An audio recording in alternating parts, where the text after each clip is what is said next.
Professor Zilreth had taught xenobiology 301 for 40 cycles, but today's lesson was different.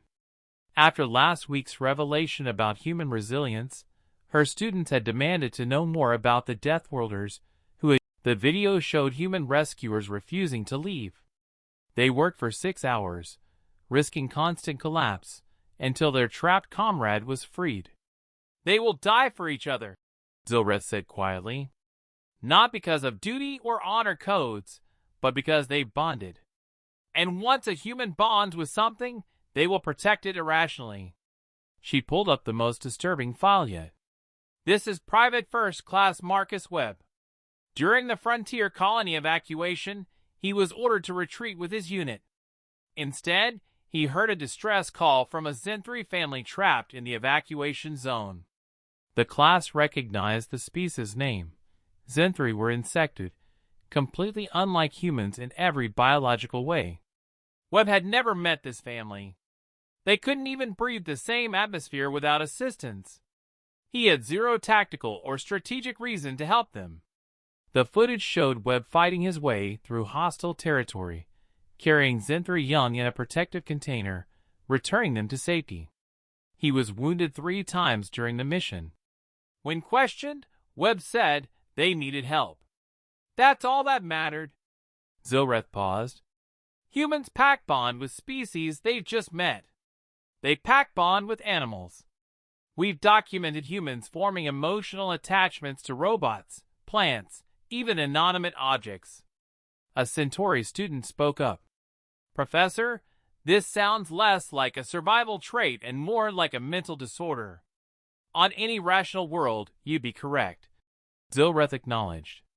"But Earth isn't rational.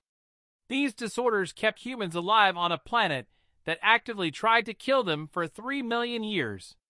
She pulled up the final slide, Human Psychological Statistics. 73% of humans report they would risk their lives for a stranger. 92% would do so for a friend. 99.7% would do so for family. These aren't hypotheticals. These are documented behavioral patterns." The class sat in stunned silence. "This is why other Deathworld species fear humans," Zilreth concluded. "Species like the Kresh or Vorathians are dangerous because they're strong. Humans are dangerous because they don't know when to quit. You can't intimidate a species that will run you to death. You can't threaten a species that bonds with their enemies. You can't defeat a species that views impossible as a suggestion rather than a limitation." She looked at her students gravely. "Humans call themselves only human, as if it's a limitation. But I've studied 300 species across this galaxy. Trust me when I say, there is nothing only about humanity." A student raised their appendage nervously. "Professor, how do we coexist with them?" Zilreth smiled for the first time that day. "Simple. Be their friend. Because if humans decide you're part of their pack, there's no force in this galaxy that can harm you. They'll run through fire, cross impossible distances, and break themselves trying to keep you safe." She paused. "Just pray you never become their enemy. Because humans are the only species that hunts by never stopping." The lecture ended.